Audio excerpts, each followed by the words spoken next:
This week, tough USA loss. Lazy Rivers, boats, one-star moments, and Rip goes 1v1 with UNLV head coach.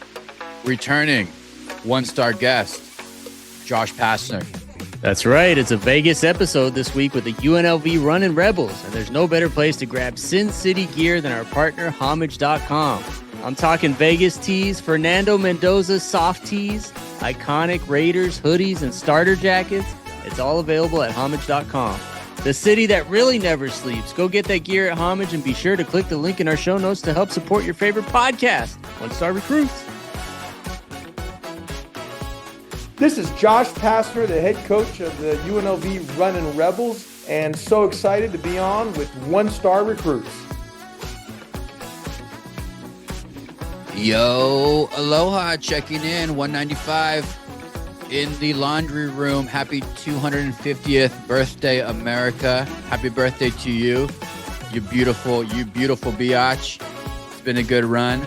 So young though, Rip. Did that trip you out a little bit? Is the one thing about 250 that it was like, wow, like I've got great grandpa's 100, 105. Grandpa's 95.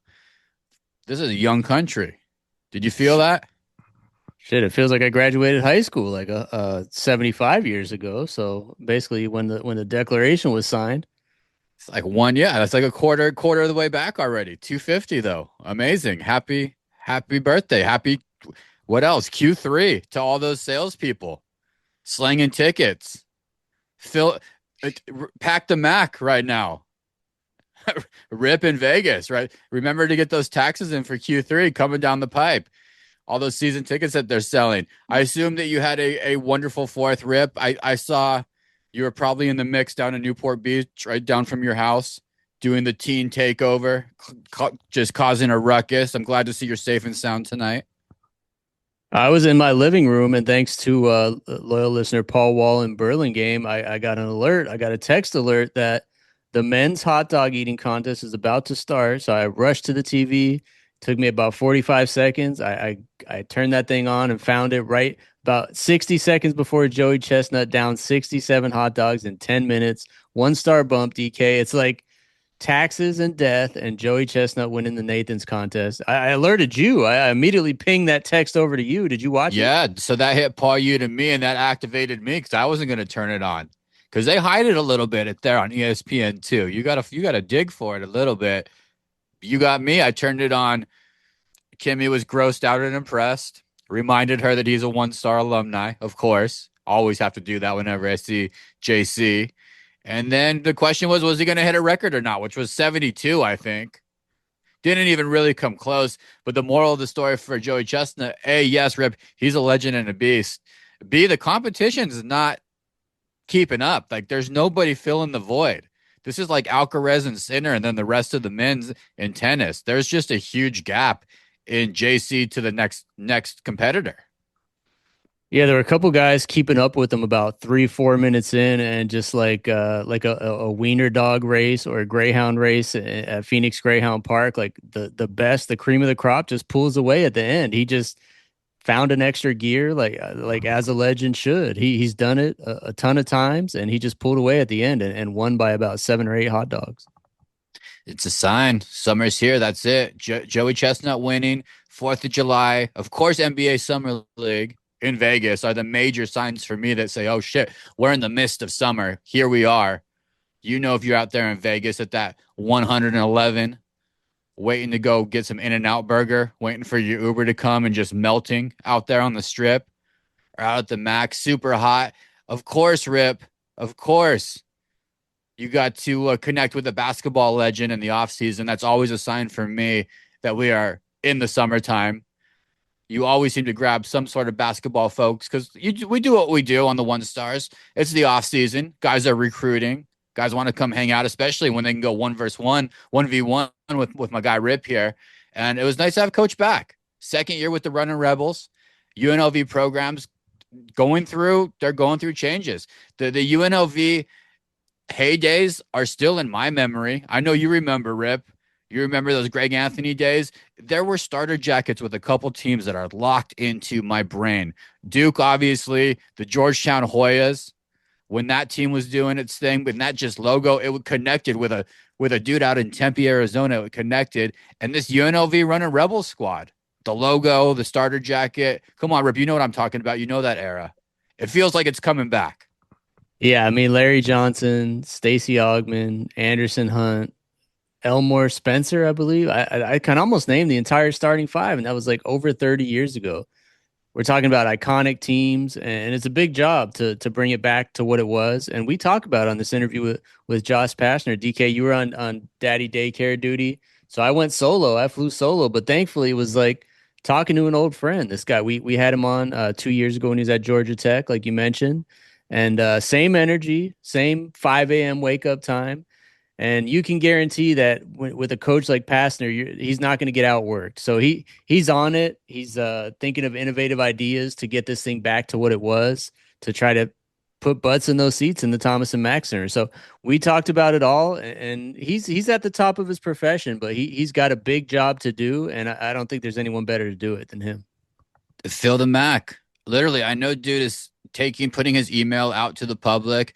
If you want tickets, to trying to get that building filled, Rip. There's a lot to do in Vegas, but Vegas is a new basketball mecca when the competition is good and when you're getting wins. In particular, ask the Aces, ask the Golden Knights. You see the energy shift from team to team. That's the key to success. So hopefully he can get this turned around there. Glad you caught up with him. Enjoy this interview with UNLV head coach Josh Pastner.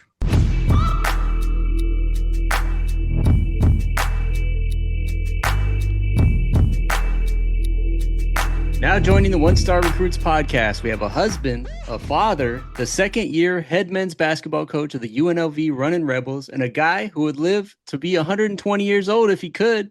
Josh Pastner is on with the One Star Recruits. Thanks for hopping on, Coach. Well, thanks for having me on. Yes, I would love to live to 120. And you look at the advancements of science and the advancements of technology and what Elon Musk is doing with SpaceX and everything else. I'm thinking eventually as things go on, the longevity of life is going to be there. I just hope to be around to continue it. I love life. I love being alive. I always say every breath is a gift. Every heartbeat is a gift. Every day is a gift. And I really mean that. I live by it. However, being the head coach of a college basketball team probably doesn't do great for the longevity part of the stress of the job. Sometimes I can feel it right in my heart. You can see the gray hair, but I'm enjoying it at the same time.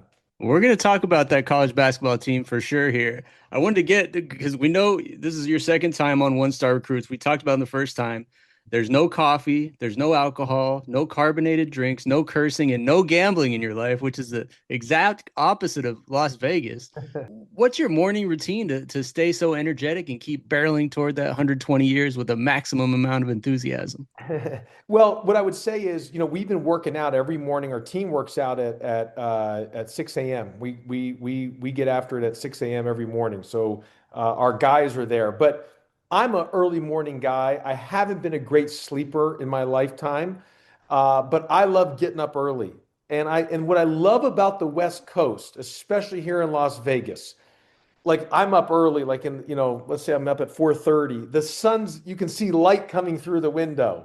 I love being on the Pacific time zone just because of that, and it makes it really, really cool.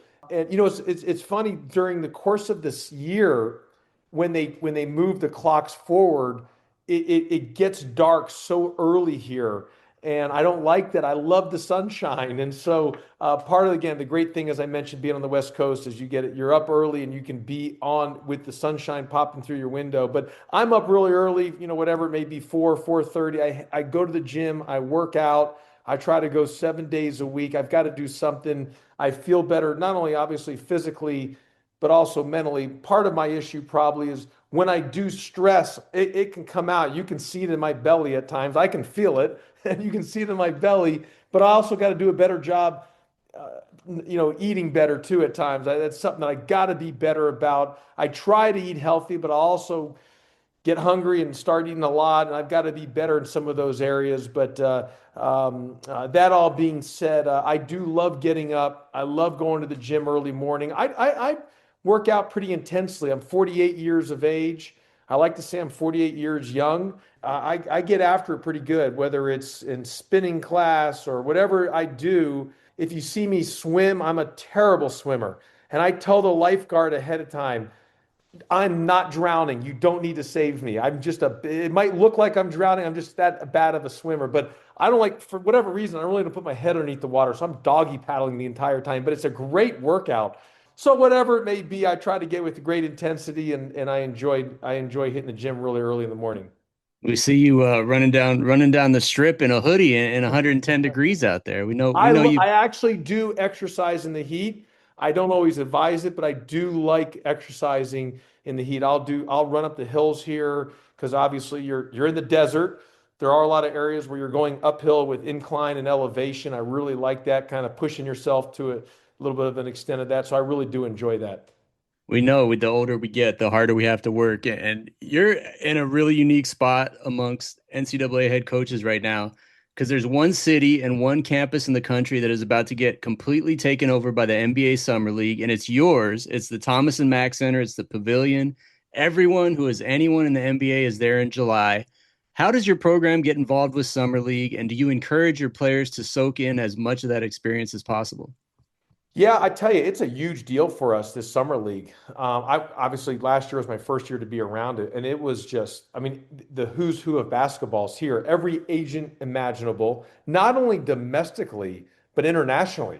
So you talk about everyone in the NBA's coming here. I'm telling you, everyone from the international basketball across the water, all the coaches, the agents, they're the owners of their clubs are all, coming to Vegas during this time period. So the amount of people that I had go through my office and wanted to meet and connect with me, it was an incredible deal. I mean, the amount of contacts you meet and the recruiting opportunities.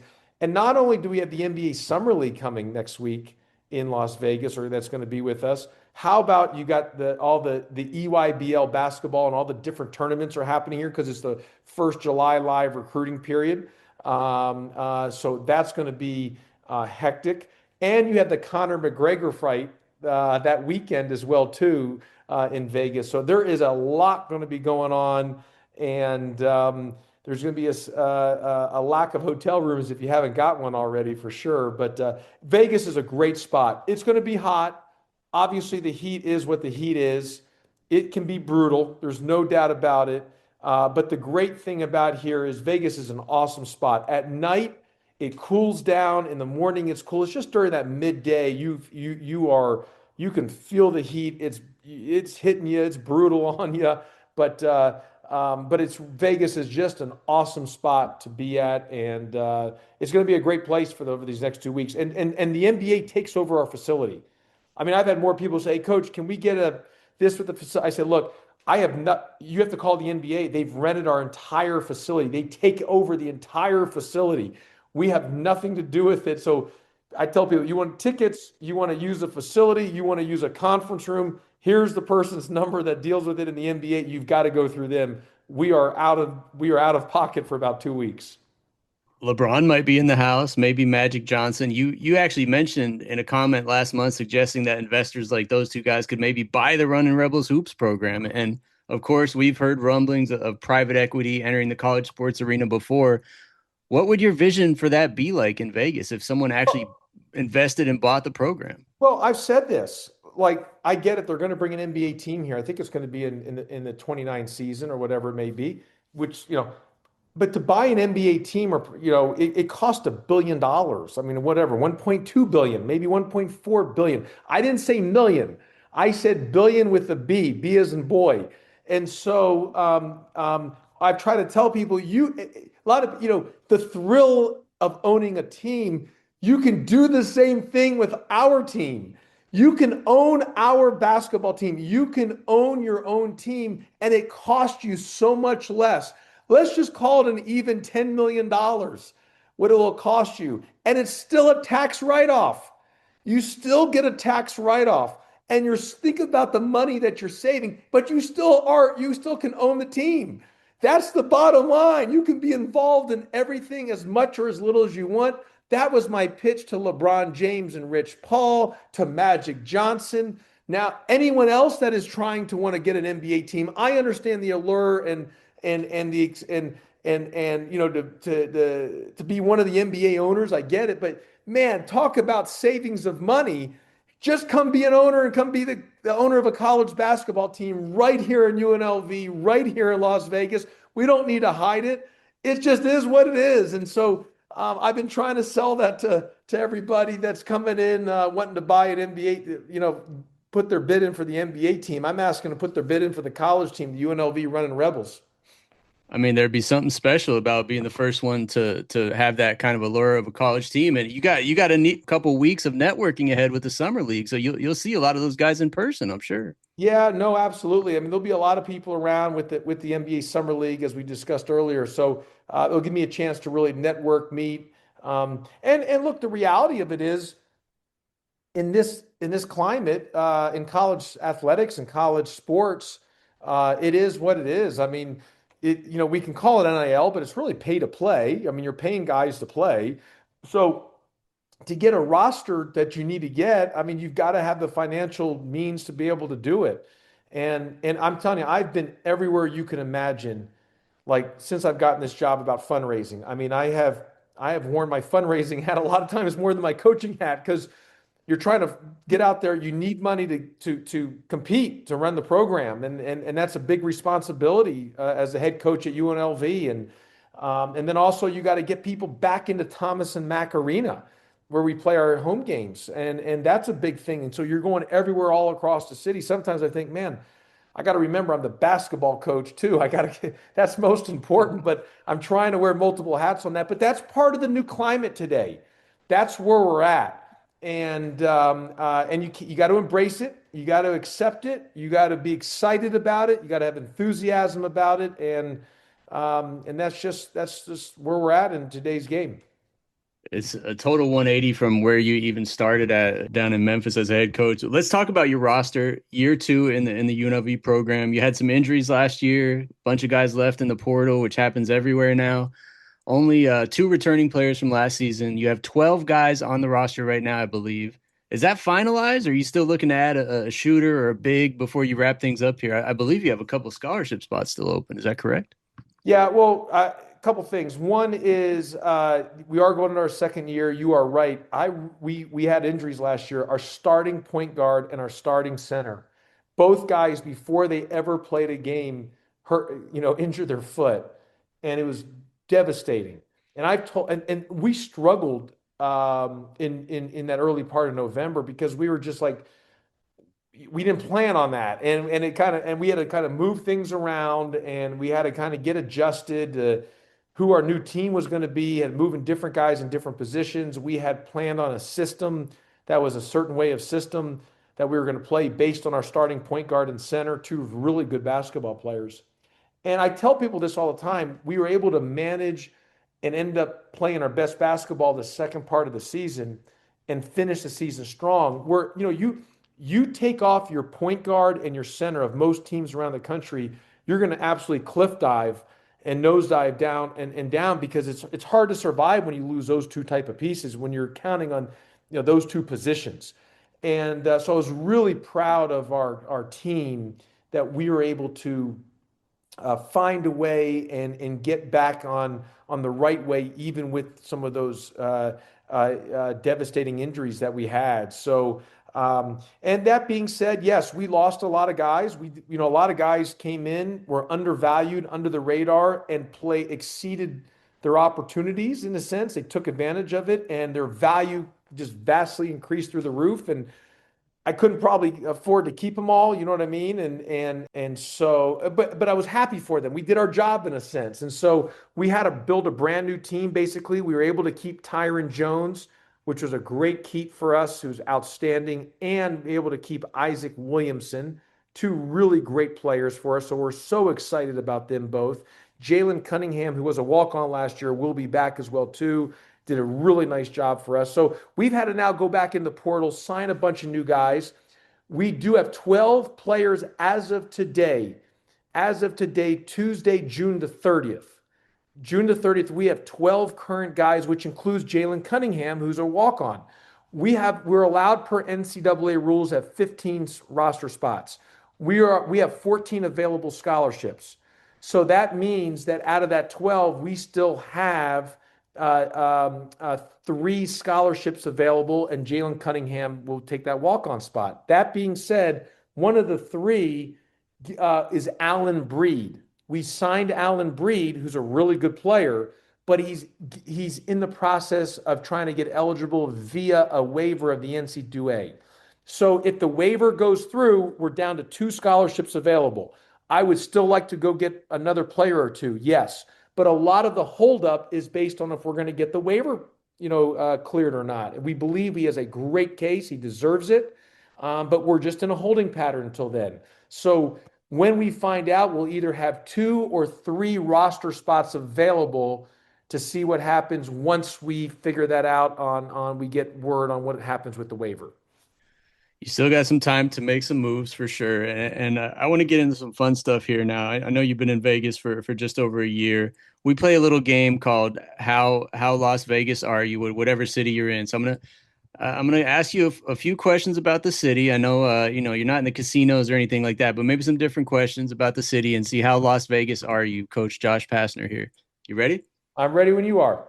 All right, we talked about the healthy eating and but it's hard because a massive two-story In-N-Out just opened on the Las Vegas Strip within the last few weeks. A, have you been there yet? And B, if not, either way, what is your order at In-N-Out? I know you're hitting up the burgers every once in a while. Well, let me just say this. First of all, In-N-Out is unbelievable. I haven't been to the new two-story one, but every In-N-Out that I've gone to, and I just went to one last weekend, it is so crowded. The line of the drive-through and even inside. The burgers are great. But you know what my favorite thing of the ordering there is the pink, is the light pink lemonade with the ice that they have. That's my favorite thing is the small cubicle ice with the Wow. light diet pink lemonade. That's my favorite thing at the at In-N-Out Burger. You know what? I think in our first interview, you talked about EGs in Tucson, and you Yeah, you went with the slushy. So you're a big sweet drink guy, I I think, am. Coach Pastner. I try to do the best I can on that, but when I'm not drinking water, that all being said, but In-N-Out's got some great burgers. I agree 100%. The Athletics played a few games in Summerlin last month. The ball was flying out, all kinds of home runs. The Milwaukee They're Brewers had like 23 runs. It was like a football score. It's crazy, and the A's are expected to officially become Vegas's team in a couple years now.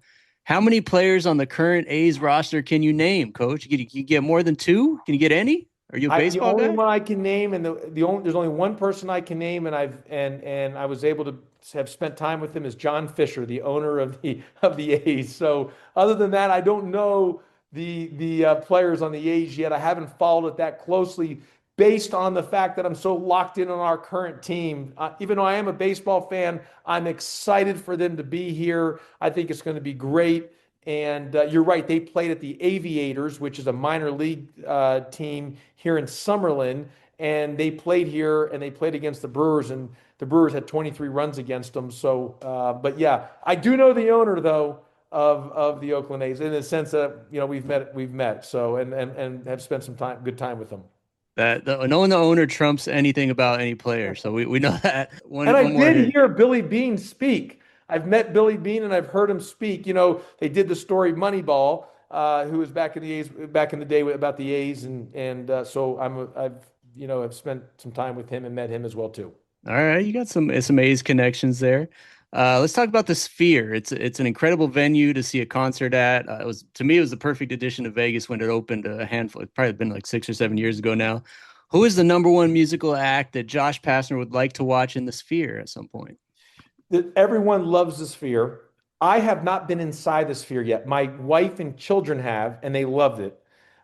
The other day, I think Kenny Chesley was here doing concerts in the Sphere. U2's been here. I would love, I'm a type of guy that loves all kinds of music. I just want to get in there at some point to see the Sphere, and no matter who it is. What I will tell you, when I'm driving early in the morning to campus, the Sphere has that eyeball that like opens up, and I'm thinking it's staring right at me. And it's a little freaky when you're the only person on the road at like 5 in the morning, and that eyeballs are staring at you and just open up and down. But it's really an amazing deal, the Sphere, and everyone that comes into Vegas goes through there, and people flying all over the world, obviously, to go to concerts there. One of the best buildings we've seen in the last 20 years. Let's I know you're running out of time here. We got a few more minutes with you. We end every interview with the segment we call 1 star to 5 star. We did this last time. You know, we're 1 stars on this podcast, but we're trying to get better with advice and tips from every guest we have. So I'm just going to ask a few questions that run the gamut on a 1 to 5 star scale here. You ready? Go fire away. I think you're a 5 star. Don't sell yourself short. We're going to clip that one up. Thank you, coach. I'm going to go ahead and call you a 5 star dad because I believe you're a father of five. You have an older one, I think a couple teenagers, and also a really young one. A challenge we face as parents that didn't exist when you and I were kids is screen time battles. My Uh, kids would probably play Roblox all day if they could. What's the strategy or the rule in the Pastner household for how much screen time your kids can get?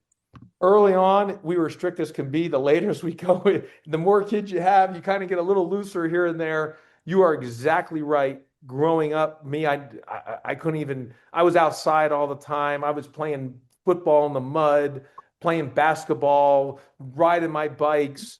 I mean, it was just such a different thing. Now the gadgets, and I like to say the technology, the phone, you're so accessible, you actually become inaccessible. You know what I mean? Because, you're just so tied into that. So it's not easy. We try to do the best we can to have strict guidelines on the screen time. But I will tell you this, sometimes when you're just out to eat and you've come home and you're exhausted, you just kind of give in. You know what I mean? Just to occupy it. And I'm telling you, it's not good. So my wife really handles the whole thing. She's been a rock star, how she handles the whole household. I just kind of come in at the very end and yell here and there if need to be. But she really handles it all, and we got good kids, thank the good Lord. But yes, it's been a battle on that screen time, and we are not the poster child of two things: that nor on the sleeping habits with our kids. I mean, our kids have slept in our bed from the beginning, and the sleep training, that is not our forte. We've usually, when they cried in the crib, just bring them to the room and so we can go to sleep. It's been one of those. Oh yeah, especially when you're waking up at 6 a.m., I'm just like, 5 just bring them a.m. in the room. We'll just deal with it. And then they have to sleep in our bed till they're 5 or 6. Eventually they move out, but you know, You only get so many years. That's what only they get so say. many years. That's why I tell my wife, the days might be really long, but the years go by quick. That's one of the best quotes ever. Changing gears here, I did some 1 star research yesterday on Verbal Commits, the Verbal Commits website. I noticed that UNLV currently has scholarship offers out to a lot of, I'd say, familiar names. Just a sampling here: Jason Gardner Jr., son of your former U of A teammate; Joshua Ogman, who's nephew of UNLV legend Stacey Ogman; Ty Bell, son of Raja Bell, who was a big guy with the Suns for a long time; Monte Ellis Jr. What's going on here, coach? Are you trying to build a really famous roster, or is this just a great genetics thing? Well, in our theory when we meet in the conference room, a lot of times dads who played in the NBA usually their sons are usually pretty darn good. So we've always kind of taken that theory just in general. So usually the guys' genetics end up being pretty good. Just might not be as good as their dads, but they end up usually are pretty good. That's what makes us feel old is when you see the guys that you were playing with and against have kids Well, come well, boozers and what's amazing is I just thought about this during the spring, this portal period in the spring. How many every kid we recruited never even watched Michael Jordan play. You know what I mean? And all the kids we recruited weren't even like LeBron James when he entered the NBA. They might not have been born yet. You know what I'm saying? I mean, it's just it's crazy. it's so they a lot of these guys might have just seen the second half of LeBron's career. I mean, it's just when you think about it, it's just a different, things are different as each year goes on. Not that people don't know, obviously, LeBron or Michael Jordan or Steph Curry, but guys, as you don't get to see them play. That's why it's so hard to compare eras. You know what I mean? Because it's just so hard to compare eras because not everyone has seen guys play, growing up. It's just a different deal, and so that's why every era is just a different era. Completely different. And I'm gonna close this thing out here with I'm gonna give a 1 star recruiting pitch. We talked earlier, you have two scholarship spots open. I'm not saying it's going to happen, but if it did, it'd be one of the best stories in the history of college basketball. There's a kid in Phoenix right now. His name's Trevor Thompson. He's a police officer in Phoenix. Right now, he's probably in a squad car as we speak on his shift. He went to the same high school as your U of A teammate Richard Jefferson, which is Moon Valley out in Valley, Phoenix. yep. He has 1 year of eligibility left and 1 year to get his master's degree. He's 27. A lot of these college kids are getting older now. He can shoot the lights out. He's a great teammate and a great kid. He holds a single season record for threes at his D2 school that cut their sports program a couple years back. Can I send you a tape, Coach, a workout tape from him, and just let it fly? I mean, he's a great kid, great teammate, and not saying it would ever happen, but if it did, it'd be one of the best sports. He's a police officer right now, so. Well, two things. One, send it to me. I look at I try to look at it under any rock or stone there is, and shaking trees, you're trying to find, you never know when there's that sleeper. And two, I am a huge law enforcement supporter and fan, and really pro law enforcement. Just, we're so thankful for those first responders, for them putting their life on the line for everyone's safety and protection, and to protect people. And so I have a soft spot for sure for law enforcement. Hey, bonus points right there. Way to close this thing out with a great testament for law enforcement officers. Listeners can go follow Coach Pastner on Twitter and Instagram. It's at Coach J Pastner. You can catch him on campus in Vegas for the next, we got 72 years till you hit 120, 72 now. I'm hoping maybe in like 20 years, I can extend it from 120 to 130. You know what I mean? Each decade, I can maybe get another couple years onto it just based on advancements in science and technology. But I tell my players, guys, help me out, win these games, keep it stress-free for me. Don't let me have all this stress. Help me out here. Come on, man. I'm trying to have the longevity of life. I love it, Coach. We appreciate your energy and your zest for life always. We're rooting for you. We wish you the best of luck this season and beyond. And thank you again for coming on with the One Stars for the second time. Anytime. Really appreciate you having me on. Go Rebels. Special thanks again to Coach Pastner and the UNLV basketball operations staff there in Vegas. Blending two worlds together, two ex one-star guests. He has an offer out to our guy Quali Garan from Millikan High School in Long Beach. That's a kid who can completely change that program around. Of course, he's gotten offers from UCLA, Missouri, and the list goes on. But if Quali went to a school like UNLV, that's the kind of guy you need to change a program around. Program changer is what they call him. Big changer. You got to win in the tournament. You got Richard Pitino with the Lobos in New Mexico. Probably going to be there. You got to win games, and then you got to win in the tournament. So we'll see. Tough job being a head coach, but really nice with good energy. Love it that JP still not drinking coffee, up at 6 a.m., doing his thing. Best of luck. All is well. Mentioned Summer League. Always. It's a massive draw now. Huge event. I haven't been for years, in all honesty, one-star style. I used to be an every year guy in the 2000 aughts, I think they say. Like 2004 to maybe 2009, Rip. Is that accurate or no? Does that sound like a fair Summer League run? I think so. I feel like we saw LeBron James in an elevator, so it had to be at least 2003, right? Yeah. I mean, I think I saw Kevin Durant play. I think I saw Chris Kaman play. I don't know when that was, 2007. That might have been Chris Paul too. Handful of guys. I've been great memories of sitting next to Danny Ainge, watching Ike Diagu get buckets. Do the math on that, 2008 maybe. But it's good. It used to be like that. It's picked up. It's another example in Vegas of basketball mecca being built here in the summer. If you haven't been, get to it. On TV, I'm not watching that much Summer League. It just doesn't do it for me as much as it, to be honest, used to, especially when I worked in the NBA. I was locked into Summer League. It was the future. It was the way to set pace for a great season, set tempo, go have a good showing with a bunch of rookies and guys that have no chance of making the team, but there are some guys to always watch. I'll try to catch them on TV. Obviously, on the Wizards, number one draft pick, AJ DiBontanza, massacred that name, Rip. I'm going to keep doing it. You love it. But I'm going to turn on when he's playing with Washington. Curious to just see if he switches over to the NBA nice and seamless in the Summer League. Some guys, like you mentioned, LeBron, obviously just a clean switch over to being the best player on the court. Easily. Peterson, Utah, he'll be out there. Darren Peterson, I want to see how his game is in Summer League, see if he's giving it 100% or 40%. And then Boozer, I'm less concerned about. One star guys, definitely looking forward to seeing Darius Acuff with the Sacramento Kings. So tune in for that, Rip. Who else? Who else are you excited about? Mikel Brown Jr. Who else do you want to see? How about Koa Pete, the newest Phoenix Sun? We got to get him on the Yeah. pod. He flies out of the gym. This is a great example of a summer league guy to watch to see because he's got shooting problems.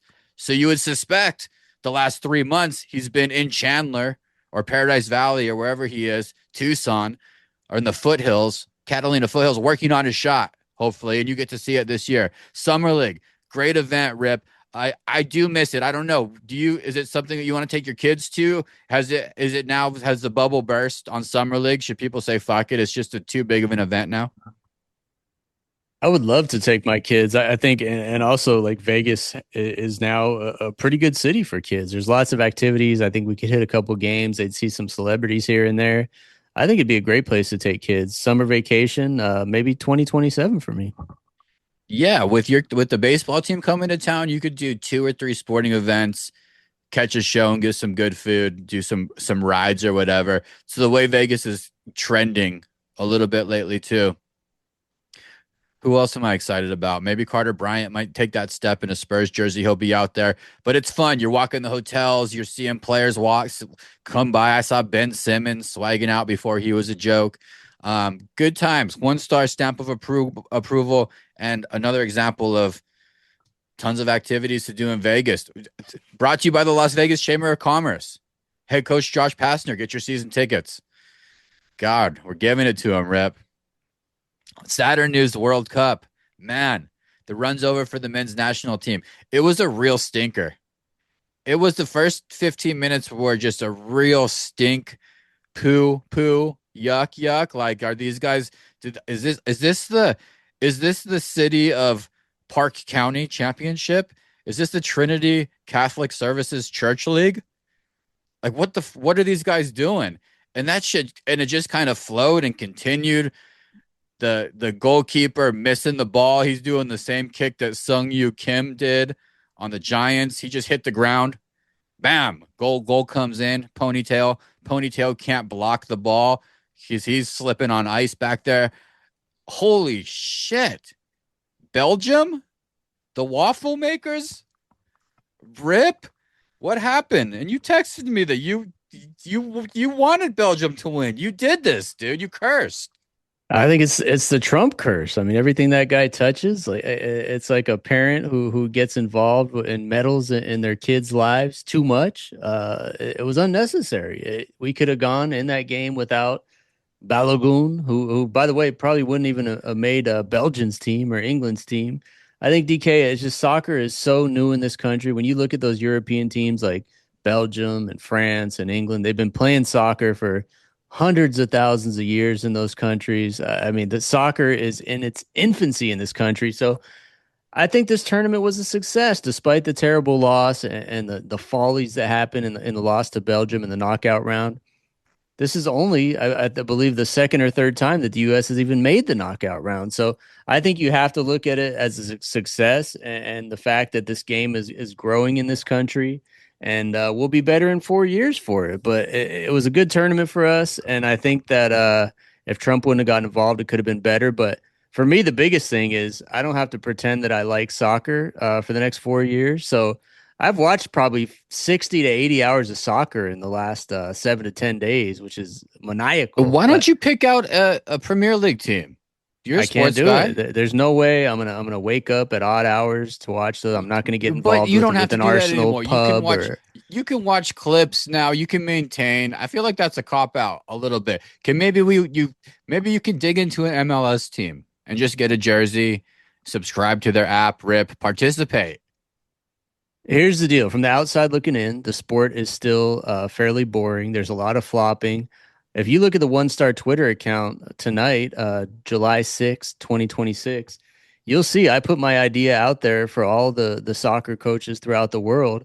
I think it needs to be soccer offense needs to be call it de-Antonized, which is put the 7 seconds or less Suns offense in there and just fire shots at the goal from any distance. The goalies are going to make mistakes. If you fire 100 shots in a game, the goalie's going to make 2 or 3 mistakes and you're going to score. It's going to happen, but no one does it. Instead, there's all these passes from left to right, crossing passes. One out of every 50 of them gets in and headed in. But I think it just needs to be made more exciting. And I think the 7 seconds or less offense is the way to do it. So if anyone wants to run that, feel free. You can steal my idea. It's not copyrighted. But until soccer gets more exciting, there's no way I can buy in 100%. It's a fair take. I don't. The flopping really irks me. It's seems like a small thing when you think about it, but when I'm watching a game and they're laying there for just so long in the most important minutes, even if you just stand up and get on a body, because they always get up and walk off.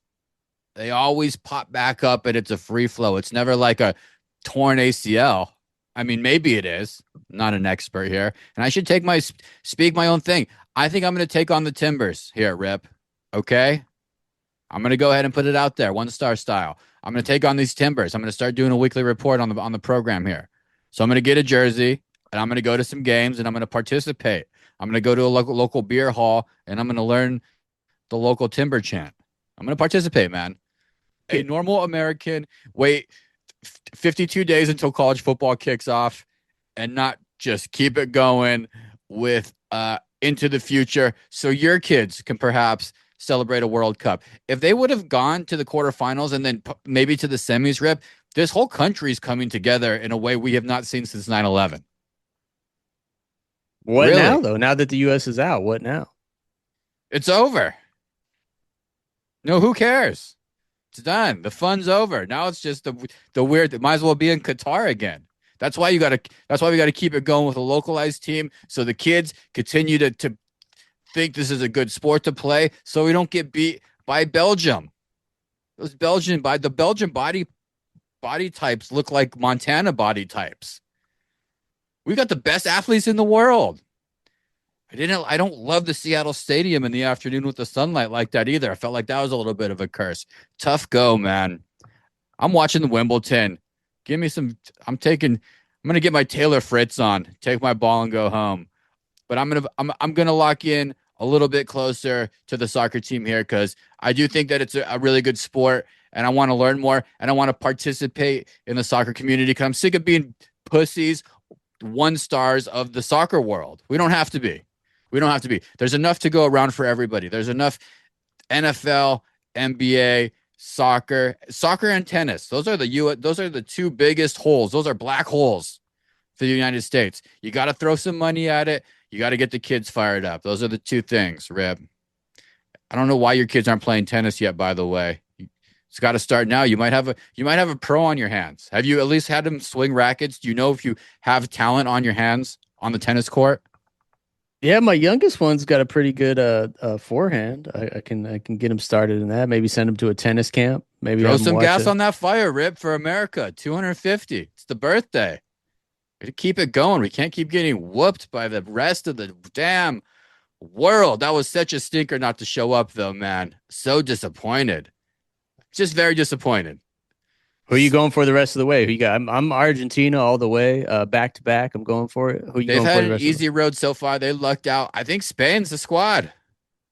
That's who USA would have ran into next. They got Belgium, which, like I said, they're eating muscles and frites, man. That body type is jiggly. They're not athletes. Spain's gonna win that. I think Spain has a chance, but Spain, Argentina, come on, Rip. Messi, your guy. It was fun while it lasted. 1-star moments of the week. Go ahead.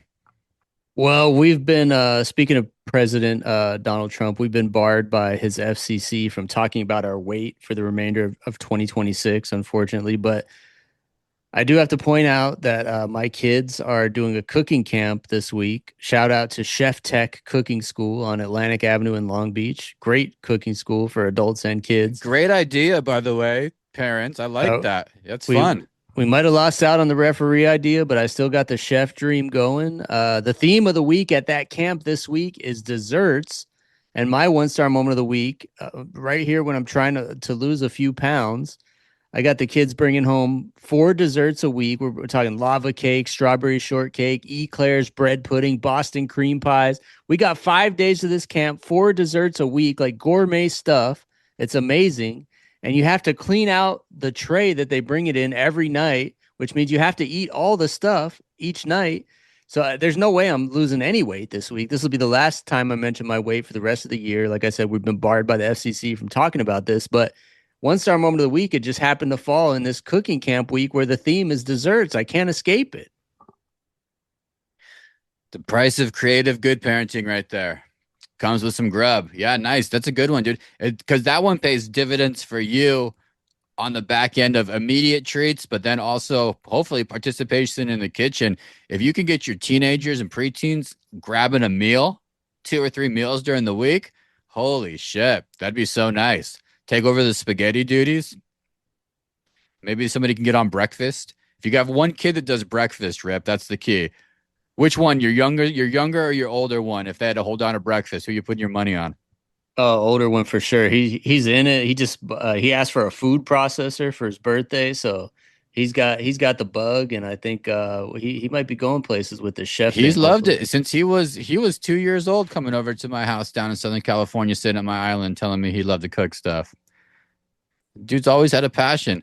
1 star moment for me. I got my yellow card pulled on my manliness card was pulled this past weekend. I scared myself into being a damn coward is what I did. 1 star style. First things first is have friends who have boats. Thank you to 1 stars, Kyle and Janice, fans of the show, for inviting us out on their boat over the 4th of July weekend. We took it out on the Willamette River, Rip. It was near Wilsonville, just south of Lake Oswego. So we got DK Jr. out on his first ever boat ride out on the Willamette. I didn't even know this lifestyle exists. It's kind of like river bayous where people have their houses, and then there's these beautiful docks on the river where they dock they have a little houseboat or house storage facility, that chill area. Then they have all their boats and all their toys, and people just cruise, wakeboard, cruise around, tube, water stuff. You know me, Rip. My major boating skills max out peak at Duffy Boats in Orange County, and that's mostly eating cheese and crackers. Is the hardest part of that. The most skills you need for Duffy boating, like how long you can hold your pee, is the biggest skill you need in Duffy boating. So I'm just not helpful on the boat at all. I'm on it.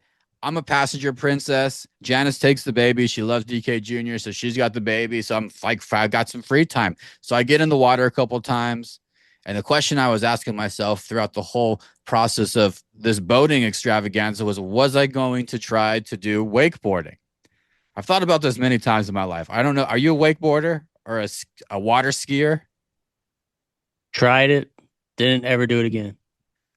Oh, yeah. What? One and done? Why? You hurt yourself? It's not easy, man. Oh, that's my thing too. Yes, okay. So I tried a couple times and I haven't been able to get up. And not only was it was just embarrassing more than anything. It was just embarrassing. And currently, I know we've been 86 on discussing our weight, but I'm also like just a little thicker and less muscular than I have been in years past. And I don't want to have a hard time getting up. Pause. Anyway, a couple bros on the boat go that's on our boat. Everybody's good spirits. They're cool. I'm in my head. This is completely in my head. We cruise around. We're cruising. DK Jr.'s having fun. He found some egg. He's eating some egg and cheese. He's finally relaxing a little bit. And a couple bros are out there just grinding. I'm like thinking about that I'm going to do this. So I don't know where the correlation in my head put it together, but my next thought was if I can do a flip off the boat, then I will have the confidence to wakeboard. And so I pop up to the back and I'm like, all right, I'm going to do a flip in my mind. I've done flips off boats before, right? Fucking, I'm a man. Okay. I've done backflips before off the side of a boat, the elevated part, but I'm just on the back, stepway on this one. And in my mind, dude, I go to do a flip and in my mind, I'm doing a flip, but my body does not like turn at all. Totally right on my back. I get some laughs from the boat. It was that type of fall, and I got super embarrassed. All of my confidence that was even halfway there to do wakeboarding was gone, pulled out. So I was playing it cool. I was like, shit, maybe nobody will ask me. Maybe they'll just assume that I'm just like I'm a dad. Right? I'm just gonna be, no, I'm a dad, or I can play that card. So we're cruising back and forth. Kyle's like, DK, you're up on the wakeboard. My big moment. And I pushed out, Rip. I said, no, I'm just gonna enjoy the ride back. I pushed out. So 1 star moment. I've been thinking about it all week. I've been feeling just like such a puss. I gotta try again. I'm gonna go out again and I'm gonna try it and I'm gonna get up. I don't know why me and you have the same feelings. It was like one and done because we couldn't like get up. It was too hard to get up and like cruise. Dude, I see 6-year-olds doing it. It's gotta be done. I gotta give it another go.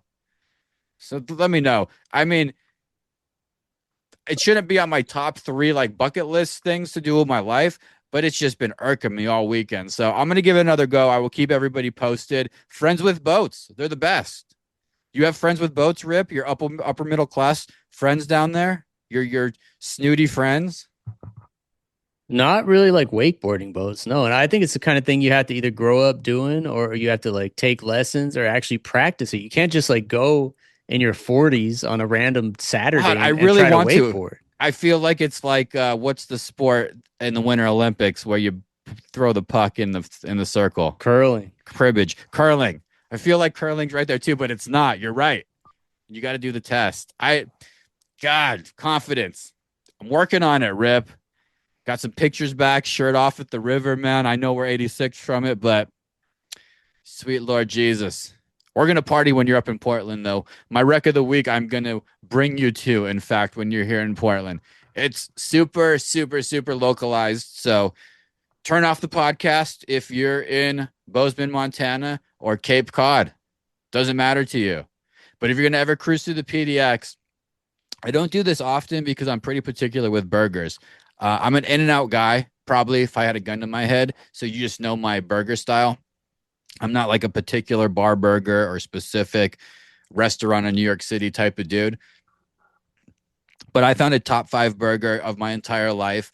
And it gets into my Rex of the Week, of course. There's a ton of really good stuff. There's JoJo's here. There's Farmer and the Beast. There's a chain called Killer Burger that does this peanut butter bacon burger that will blow your mind. I think I've probably mentioned it before.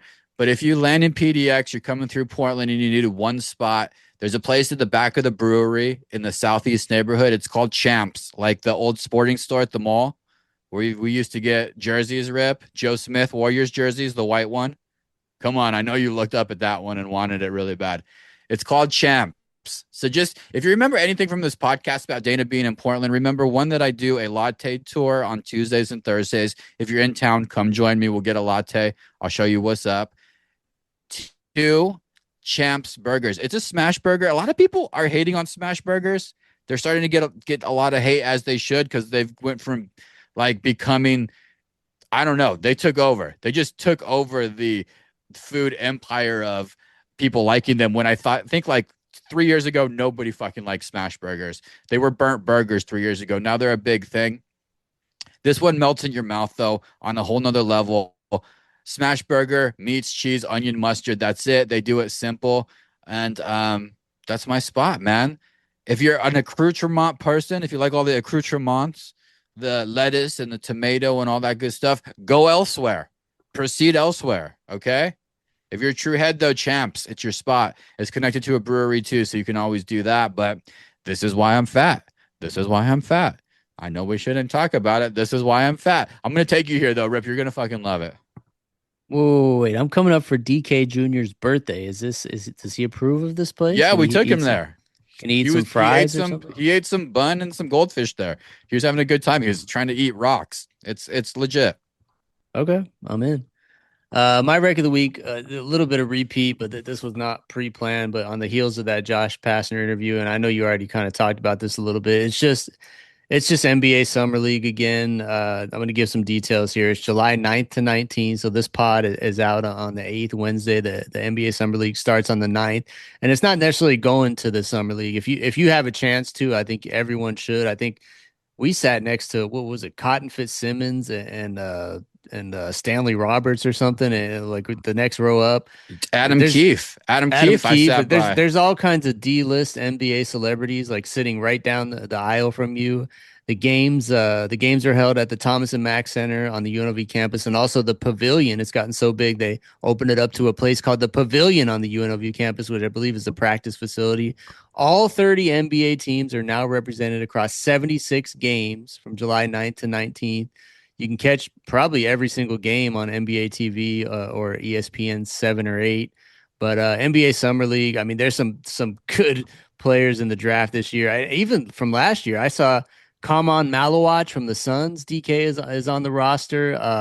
The guy Will Richard from the Warriors. A lot of those guys that kind of balled out in their rookie years last year in the NBA still play in the summer league this year to kind of hone their skills. My son asked me if Wembanyama was playing, and I said, nah, that's a little too much skill right there. But some really good players, NBA Summer League. Check it out, July 9th to 19th. The kids are on to Wemby, man. They've caught on. He's the guy. He's next. Rip reacts. Hit the music. The kids do not like Jaylen Brown, new Philadelphia 76er.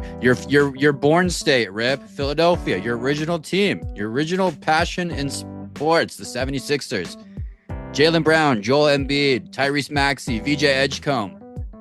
You buying you making a bet in Laughlin that you'll be seeing the 76ers in the championship game next year? Are they the best team in the East all of a sudden if they can stay healthy? I mean, the odds are going to go down a little bit once they sign LeBron James in the next 4 days here. So that's going to be the key piece to kind of bring all that glue together. Heating up. That's real talk. It's real talk, and he might be a glue guy for the first time in his career to kind of hold that thing all together. They also made some like depth signings off the bench. You mentioned Edgecombe, and those guys are starters, but when LeBron gets there, it's starting at the 3, and they're going to have a deep bench. There's going to be a couple other guys that kind of follow that, just like they did when he signed with the Heat.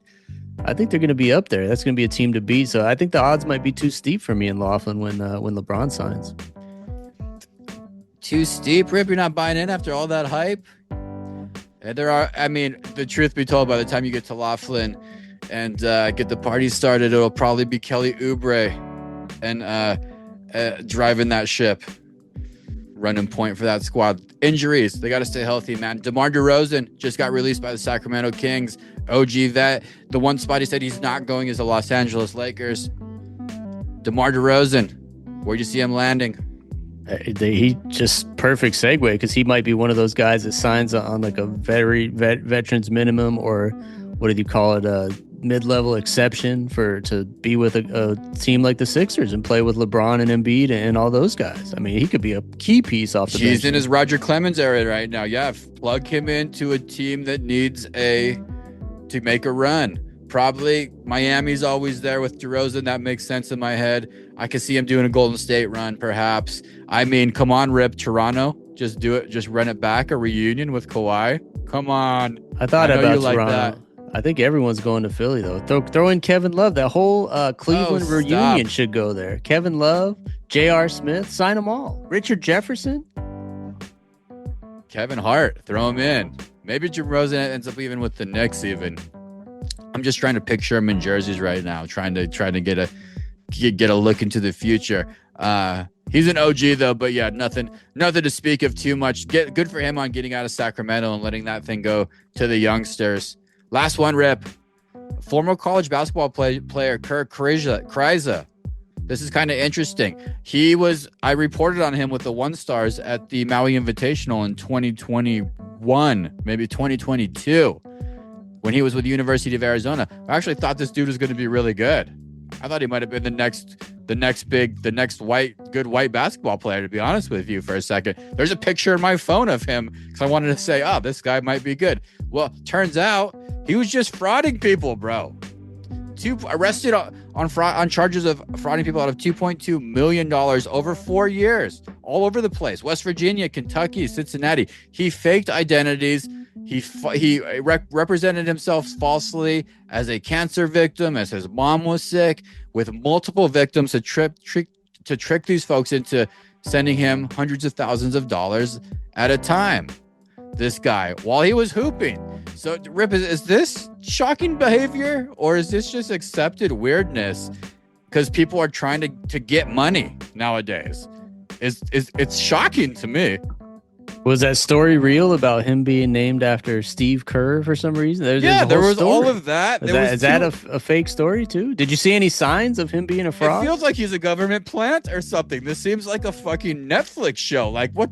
He's in West Virginia, then frauding people named Irene out of $100,000 on a repayment process, acting like another human, but then he's matching up against Cincinnati on a Tuesday night. So strange. Send his resume to FIFA. He sounds like a perfect fit. Flopper. God damn. Hoops is back. NFL, 9 more weeks. 1-star recruits. We'll be back next week. Love See you you. next week.